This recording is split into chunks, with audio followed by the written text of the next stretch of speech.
इस दुनिया में कई ऐसी जगहें हैं जहां पर कोई ना कोई भयानक अनहोनी हुई होती है और फिर वो जगह श्रापित हो जाती है। भूत प्रेतों का डेरा बन जाता है वहां पर। ये कहानी एक ऐसे गांव की है जहां सैकड़ों साल पहले निर्दोष लोगों के सिर इसलिए काट दिए गए थे क्योंकि एक पागल राजा की बात मानने से उन्होंने इनकार कर दिया था। गुस्से से भरे संकी राजा ने फिर भयानक नरसंहार को अंजाम दे दिया। सैकड़ों साल से वो गांव बुधा है। इस बात से अनजान नंदिनी, आकाश, राहुल और प्रीति मनाली में छुट्टियां बिताकर उस रास्ते से दिल्ली लौट रहे थे। चारों कॉलेज के समय से ही बहुत अच्छे दोस्त थे और एक दूसरे को जानते थे। बाद में नंदिनी ने आकाश से और राहुल ने प्रीति से शादी कर ली। सुनसान सड़क पर उनकी कार तेज रफ्तार से भाग रही थी और वे कार में अंताक्षरी खेलते हुए जा रहे थे। पा से गाना है तुम्हें आकाश? पसे अरे यार, पसे तो कुछ याद नहीं आ रहा है मुझे। तो हार मान जाओ। अरे अरे अरे अरे ऐसे कैसे हार मान लूं? हाँ, अरे याद आया। प्यार कभी कम नहीं करना, कोई सितम कर लेना, मर जाएंगे आशिक वरना, इतना करम कर देना। ये गाना गाते हुए आकाश नंदिनी की आंखों में देखने लगता है। राहुल कार चलाते हुए इस अंताक्षरी में ही हिस्सा ले रहा था।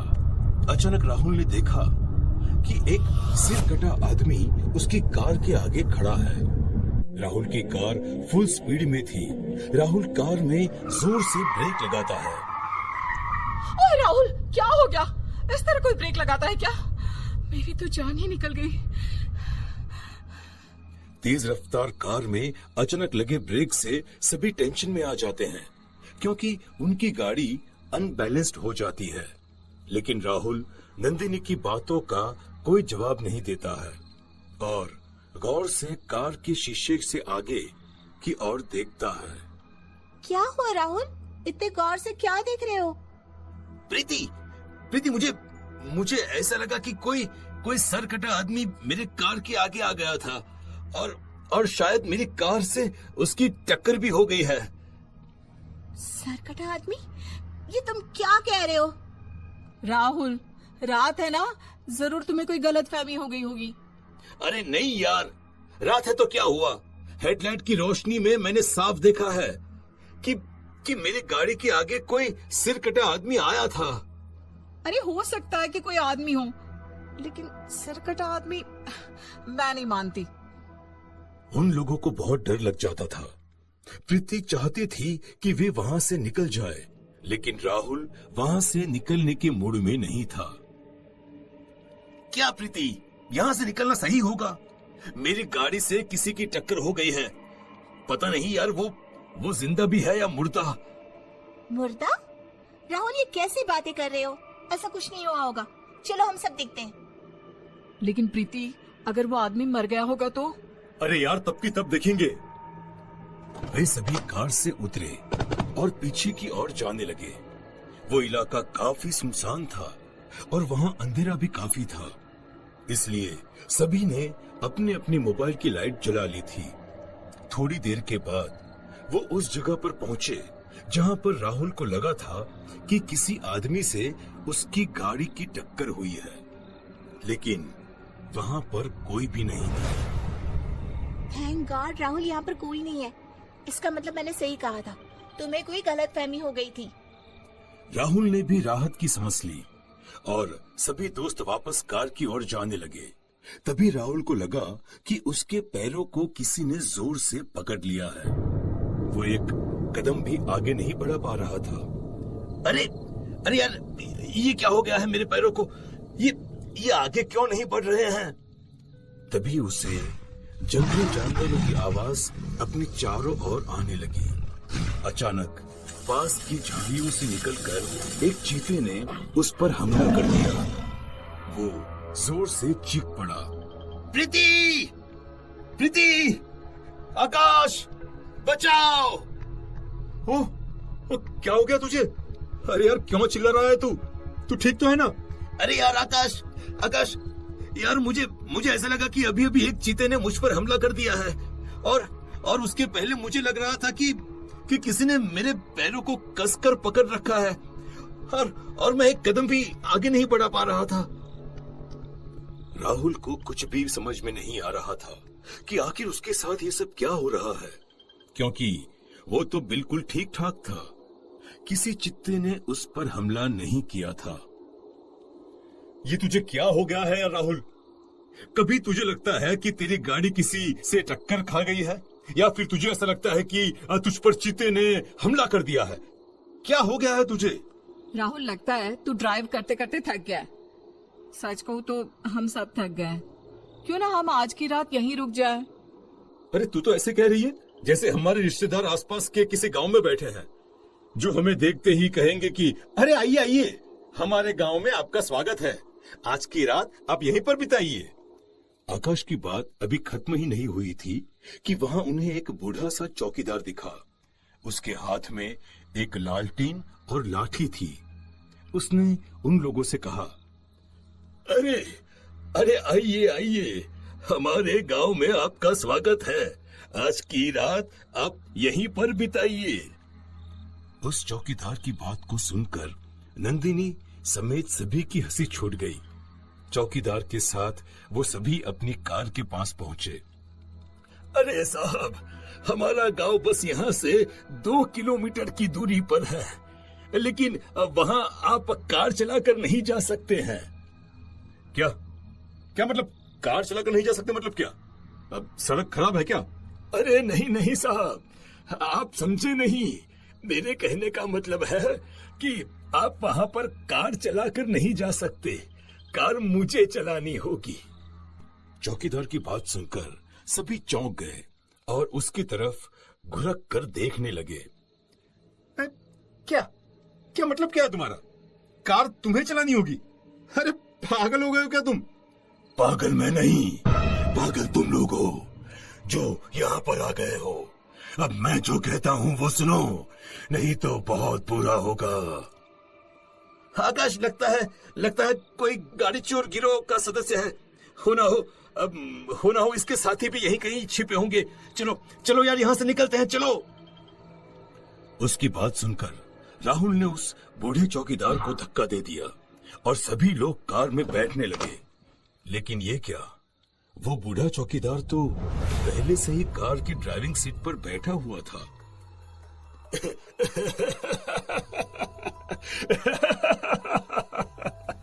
अरे ये कब आकर गाड़ी में बैठ गया?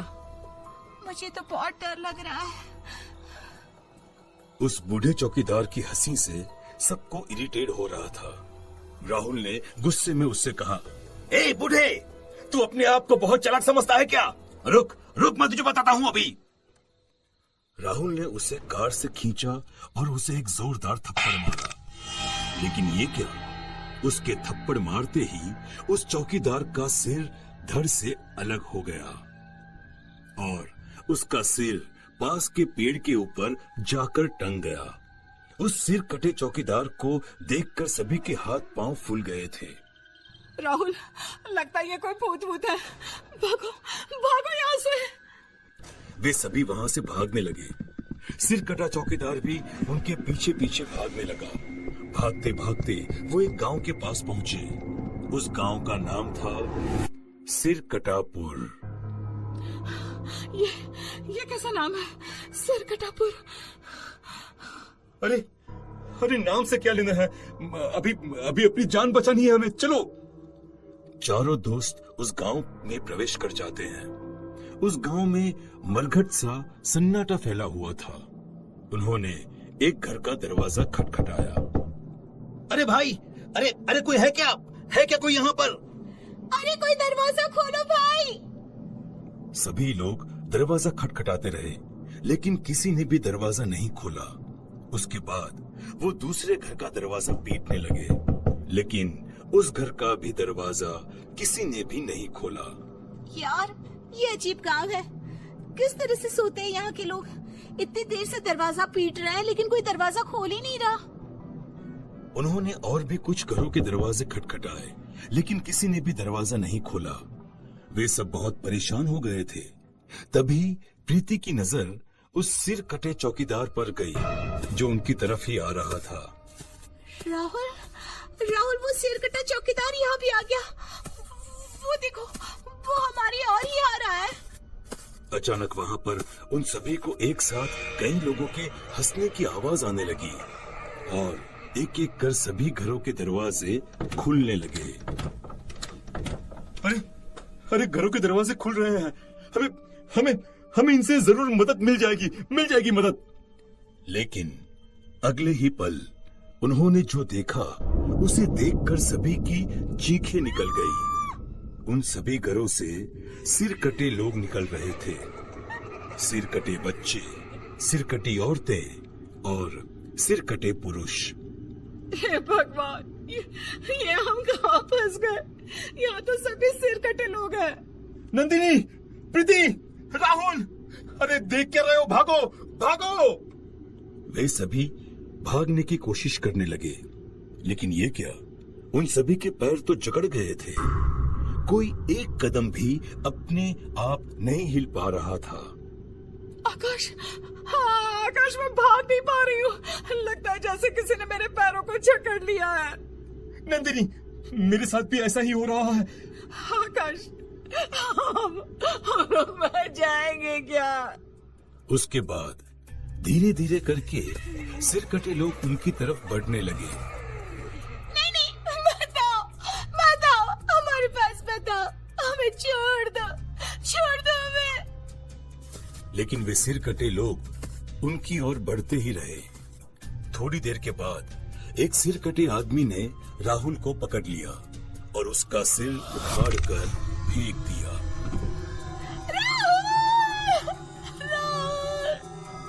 क्यों मार दिया मेरे राहुल को? राक्षसों, क्यों मार दिया? उसके बाद एक सिर कटी औरत प्रीति की ओर बढ़ने लगी। वो प्रीति के पास गई और उसने उसका सिर उखाड़कर फेंक दिया।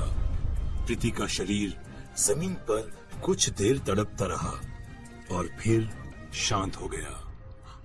आकाश, इन लोगों ने हमारे दोस्तों को मार दिया हमारे दोस्तों को। कुछ देर के बाद वहां पर और दो लोगों के सिर जमीन पर पड़े हुए थे और वे सिर थे नंदिनी और आकाश के। नंदिनी और आकाश भी अब उस सिर कटे लोगों के गांव के निवासी हो गए थे और उनकी ही तरह वो हर रात अब नए शिकार की तलाश में लगे रहते थे।